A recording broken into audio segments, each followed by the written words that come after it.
to spend to work on reducing the number of people who are in prison. How would you spend it? Would you spend it on jails or on programs to help inmates find jobs once they've served their time?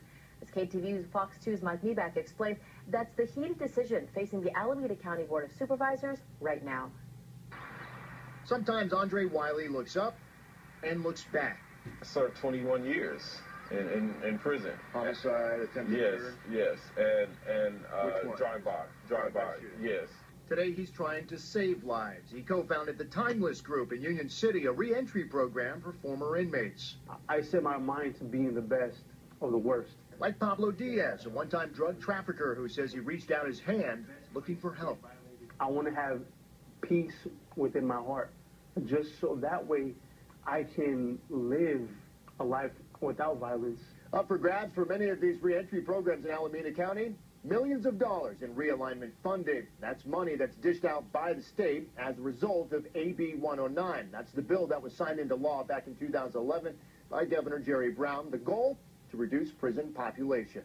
Our population has decreased over the last several years. Despite that, Alameda County Sheriff Greg Ahern says the state gives Alameda County about $35 million in realignment funding. He says his department gets about $18 million of it to help run the county jails and needs every cent due to the prison inmate transfers. Prison-level inmates cost us more money because they're more sophisticated, gang activity, gang involvement, and security issues at our jail.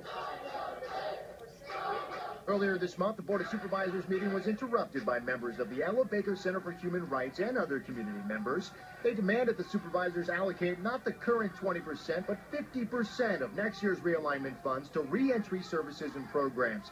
Supervisor Carson says he has a similar proposal.